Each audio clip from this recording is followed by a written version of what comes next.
Well, we're here in Liverpool and I'm joined by John Burton. He's a former gang boss and now he spends his time helping prisoners find work. John, thanks so much for being on the show. Well, that's great. Nice to meet you, and thanks for having me. Now, obviously, I want to talk to you about your life of crime, what you do now, and also some of the issues about crime in Liverpool at the moment. You understand that world better than most.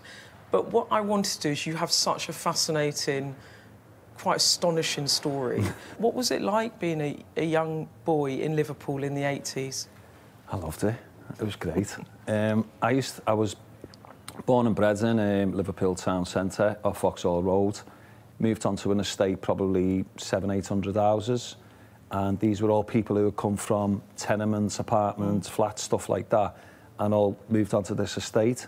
So it was basically finding loads of new mates and loads of new families that moved on, and that's what we were. There was probably about 100 of us, the same age, all hanging around together at the same time.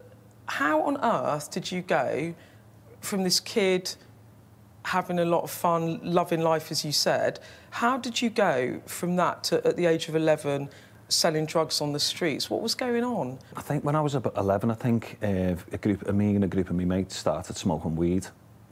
And then from there, we started buying bits of weed and selling it to just get our own smoke and stuff like that. And then, as you're growing up a little bit, people take notice.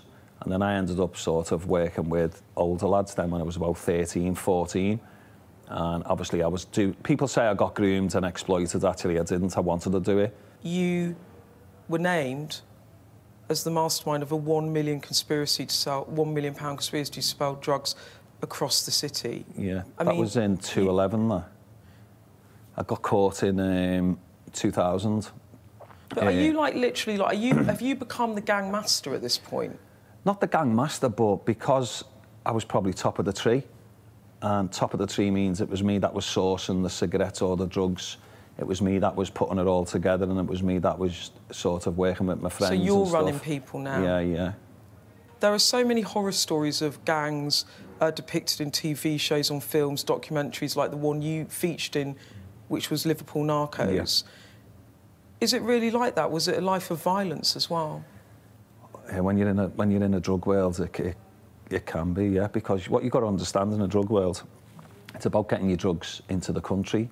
It's about shipping them drugs around to different people, and then it becomes a problem when someone doesn't pay bills and stuff like that on it. Were you violent? Presumably you had to be sometimes. In them days, you have to be. You went into jail before 2012 when you got the big sentence. 2011, yeah, I went in. So you've been in, you came out, and then you got the big sentence, right? So I went away in early 2000, got out in 2005. Carried on? Yeah, come out and carried on. I got caught in 2011. I got a 9.5-year sentence, and then another 5 years on top of that. Right, and then so now you're facing 14 years in jail. Yeah. Is that the moment you thought I've got to change? No. Oh, no. I went to go back in, and what then? What did you do? I come in, and I ended up going to a Category A unit, which is a high security unit in the prisons. What does that mean? Is that... So you're one of the highest security prisoners in the country. Is that where really nasty people are?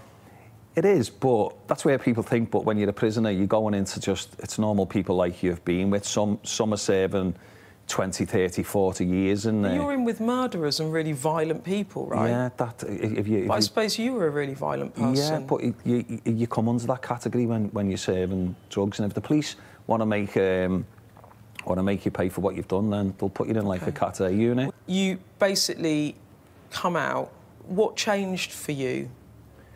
I was sent down to the Isle of Sheppey in Kent, and I'd had to do my last few years there, seeing what I put my children through, my family through, also travelling down there, 17, 18 hours on a round trip to come and see me for an hour. I just thought, you know what, it's time to sort of get a grip now. Okay. My family travels everywhere. How long had you been in prison where you thought, OK, I can't do this? 3 years. So you did 3 years, you're still kind of being a bit nefarious, really? Yeah, I was barred from the Northwest, so I couldn't go to any prisons in the Northwest, so I was shipped out of the Northwest. What, because you were literally organising? Well, they said I had too much influence on prison officers, cons, prisons. So you moved to, and then you have this epiphany, you think, I can't do this to my family. So your epiphany was you couldn't put your family through it. You came out, you couldn't come home, so that must have been really hard. But then you set up this social enterprise. Yeah.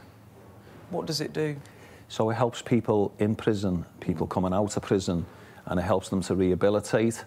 And I'm like a funded disruptor.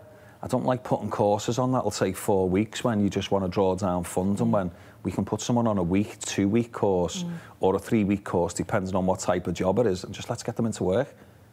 If we keep people outside for 4, 5, 6 weeks on universal credit, not getting much of an income, the opportunities are going to come in front of them, and then before you know it, click of a finger, you're back in prison.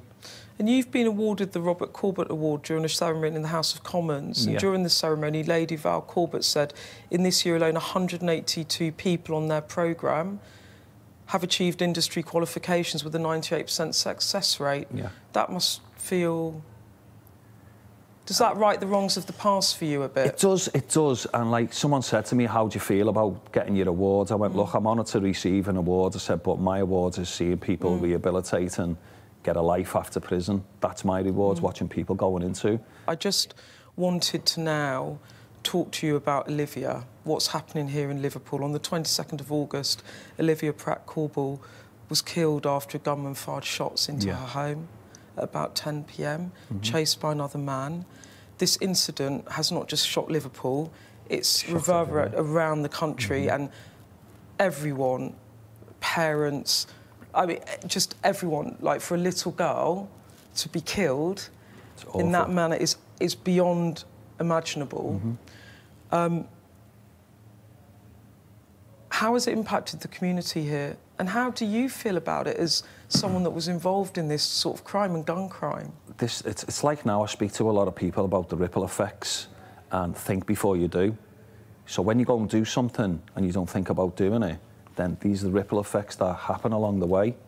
And unfortunately, there was a young girl who was killed, and it's not on. You know, that poor girl was, you know, she was behind a door, but that guy run into their house.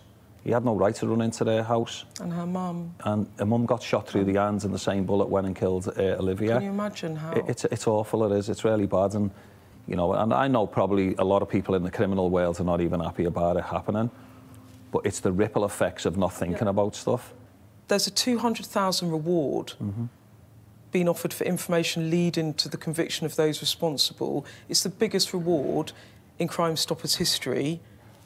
How can they not find this person? And how can people in the criminal organisations in Liverpool not hand this person over? I don't understand it. Yeah, I don't understand it myself, but, you know, it's who it was or how it was done. No one's really going to know, but the police must have evidence and stuff, because they're arresting people for assisting offenders and stuff like that. So they must have names that they're sort of putting it down to. Let me put it to you another way. Are you surprised that the killer has still not been found? Yeah. But I look at poor Rhys Jones when he got killed a long time ago. There was names flying around everywhere, and they eventually got the killer in the end.